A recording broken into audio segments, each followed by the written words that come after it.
pois Ele tem prazer em abençoar os filhos seus. O Senhor te abençoe e te guarde. O Senhor faça resplandecer o seu rosto sobre ti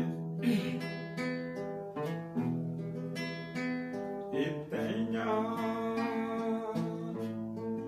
misericórdia de ti. O Senhor sobre ti levante o seu rosto e te dê a paz.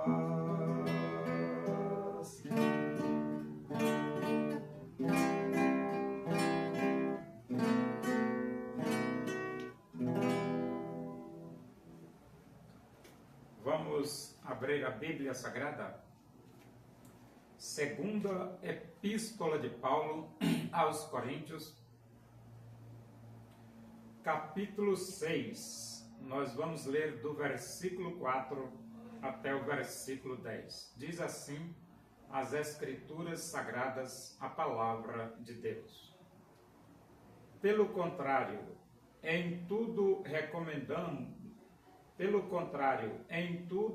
recomendando-nos a nós mesmos como ministros de Deus, na muita paciência, nas aflições, nas privações, nas angústias, nos açoites, nas prisões, nos tumultos, nos trabalhos, nas vigílias, nos jejuns, na pureza, no saber, na longanimidade, na bondade, no Espírito Santo, no amor não fingido, na palavra da verdade, no poder de Deus, pelas armas da justiça, quer ofensivas, quer defensivas, por honra e por desonra, por infâmia e por boa fama, como enganadores e sendo verdadeiros, como desconhecidos e entretanto bem conhecidos, como se estivéssemos morrendo, e contudo eis que vivemos, como castigados, porém não mortos, entristecidos, mas sempre alegres, pobres, mas enriquecendo a muitos, nada tendo, mas possuindo tudo. O apóstolo Paulo, agora ele faz um relato sobre as situações apostólicas que ele teve que passar, se submeter por ser um pregador do Evangelho de nosso Senhor Jesus Cristo. É claro que na época de Paulo, as perseguições eram crudelíssimas. Eu nem vou dizer cruéis, porque as perseguições na época de Paulo eram crudelíssimas. E tanto as perseguições vinham por parte da estrutura religiosa do judaísmo, a elite religiosa, como também a perseguição vinha pela estrutura governamental, ou seja, o Império Romano. Mas o Evangelho, ele será pregado com perseguição ou sem perseguição. O Evangelho será pregado. E os missionários, eles enfrentam as situações difíceis para dizer ao mundo que só Jesus Cristo salva. Aqui na segunda epístola de Paulo aos Coríntios, no capítulo 4, Paulo diz, no capítulo 6, no versículo 4, Paulo diz, pelo contrário, em tudo recomendando-nos a nós mesmos como ministros de Deus. E então, depois que Paulo fala essa expressão, recomendando-nos a nós mesmos como ministros de Deus, ele agora passa a relacionar o que ele precisa ter como ministro de Deus. Ele diz, na muita paciência. Então, para você exercer o ministério de pregar a palavra de Deus, você precisa ter muita paciência. Porque você enfrenta situações complicadíssimas ao se tornar um pregador do Evangelho. E você precisa, não é de paciência, é de muita paciência mesmo. Depois de paciência, ele diz, nas aflições. O apóstolo passa por aflições. Aqui o apóstolo Paulo passou por aflições. E se você pensar que os pregadores do mundo odierno não passam por aflições, pois os pregadores do mundo moderno também passam por aflições. Privações, outro detalhe na vida do apóstolo Paulo. O apóstolo Paulo também passou privações pesadíssimas e angústias. O apóstolo Paulo também passou muitas angústias por ser um pregador do Evangelho. E ele diz, açoites. Ele teve que suportar açoites. Quando você lê o livro de Atos, que conta um pouco da história do apóstolo Paulo, você vai ver lá quanto que ele teve que suportar.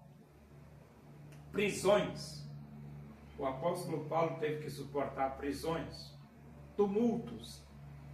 Isso significa que a sociedade se juntou para vir contra ele e prejudicar a sua vida. Paulo enfrentou tumultos. Paulo enfrentou também trabalhos. Ele trabalhou bastante. Muito trabalho. Muitas vezes você acha que pregar o Evangelho não é trabalhar, mas é trabalhar. E o apóstolo Paulo, ele trabalhou bastante. Inclusive lá na primeira carta, no capítulo 15, ele diz, eu trabalhei muito mais do que todos eles. É isso mesmo. E vigílias. O apóstolo Paulo também teve que passar fazendo vigílias. Você sabe o que é fazer vigílias? É quando você passa a noite na presença de Deus, orando. E o crente precisa fazer isso? Precisa. Precisa porque a nossa luta não é contra sangue, contra carne e sangue, mas a nossa luta é contra principados e potestades, contra os dominadores deste mundo tenebroso, contra as forças espirituais do mal nas regiões celestes. Precisamos de orar bastante, nos jejuns. E jejum, precisa fazer? Precisa.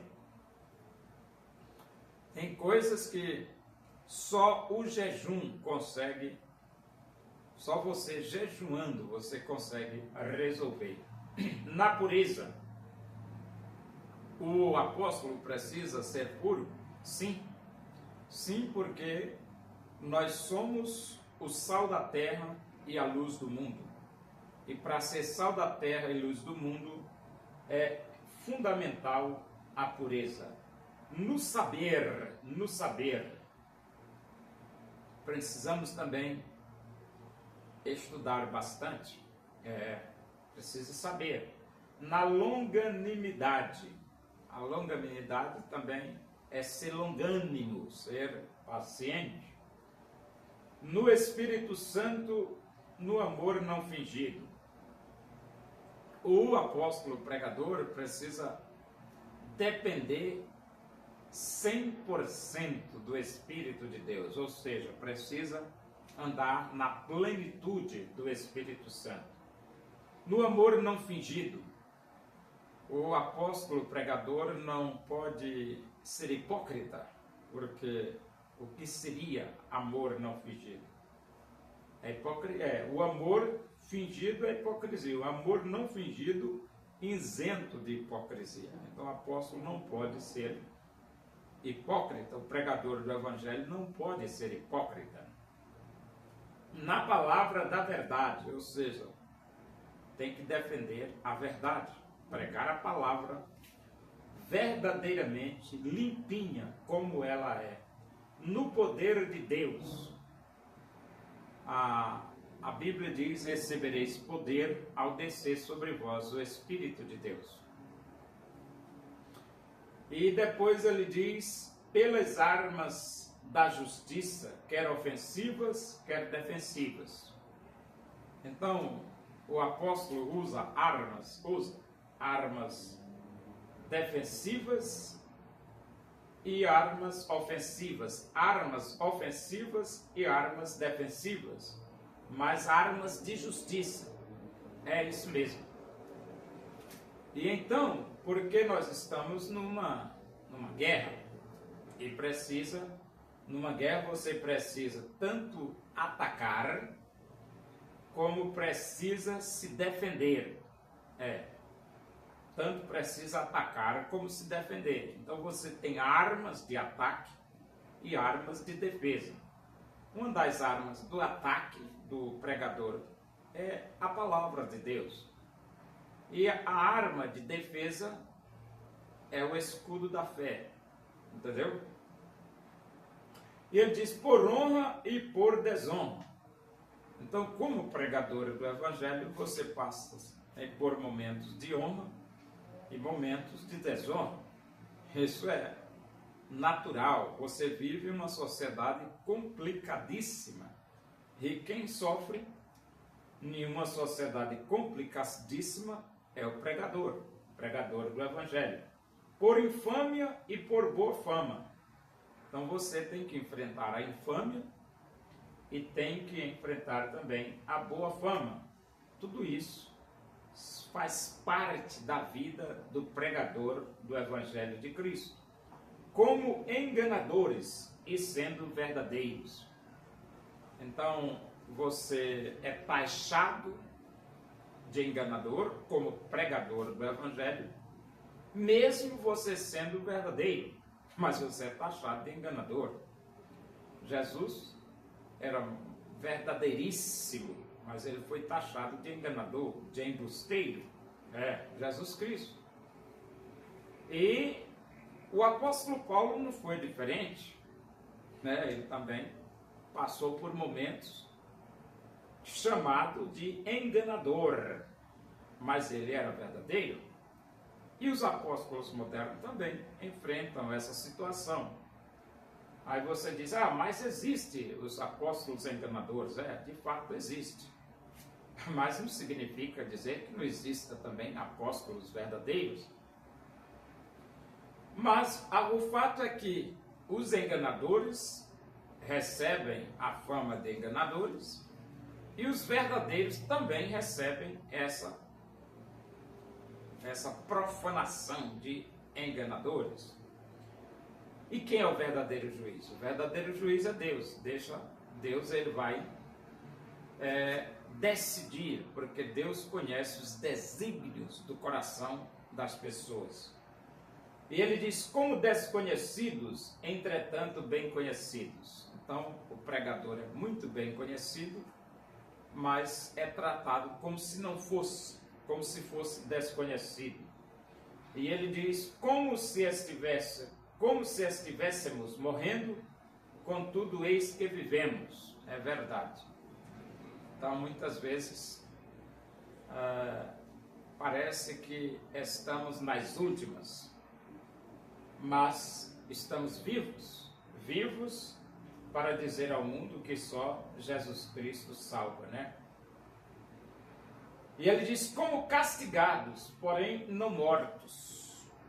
Paulo passou um aperto tremendo quando ele foi apedrejado por um grupo de adversários do Evangelho.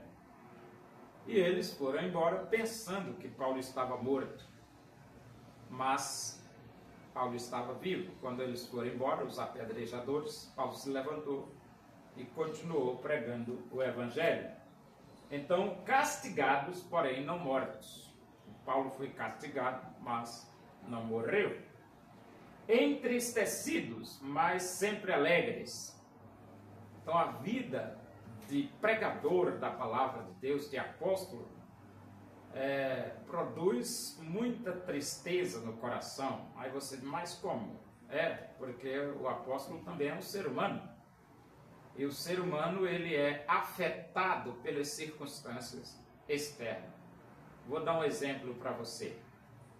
A palavra de Deus fala de Epafrodito. Ele adoeceu. E adoeceu mortalmente. Só que Deus não permitiu que a Epafrodito morresse.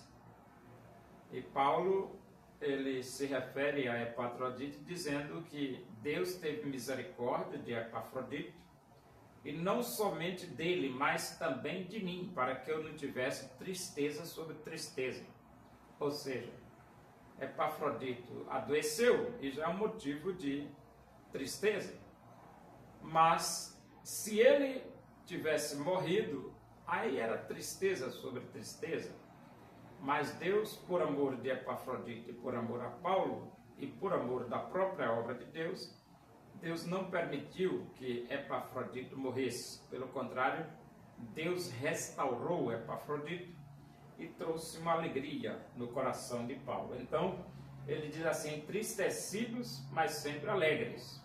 Então, o apóstolo mesmo, no momento de tristeza, mas ele tem que ser uma pessoa contente, feliz, transbordante. Ele pobres, mas enriquecendo a muitos. Por quê? Porque o apóstolo, mesmo sem dinheiro, sem condições sociais, sem condições financeiras, mas ele está enriquecendo a muitos através da pregação da palavra de Deus. Porque a pregação da palavra de Deus traz riquezas para as pessoas. Riqueza moral, riqueza mesmo riqueza financeira, riqueza em termos de harmonia na família e riquezas em toda a conjuntura social. A pregação contribui para que as pessoas vivam melhor e mais confortavelmente. A pregação milagrosamente faz isso na vida da pessoa, na individualidade e na vida da sociedade como um corpo. É por isso que é muito importante pregar a palavra de Deus. E ele diz aqui, nada tendo, mas possuindo tudo. Então, o apóstolo, o pregador, não tem nada, financeiramente falando, mas ao mesmo tempo possuindo tudo, porque a Bíblia diz, tudo é vosso, vós de Cristo e Cristo de Deus. Então, se a Bíblia diz que tu, Senhor, é a terra e a sua plenitude, e a Bíblia também diz que somos herdeiros de Deus e co-herdeiro com Cristo Jesus. De forma que não temos nada, mas temos tudo, porque somos herdeiros de Deus.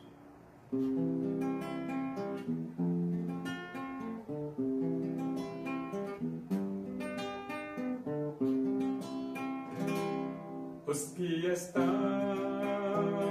escritos em Jerusalém para a vida serão chamados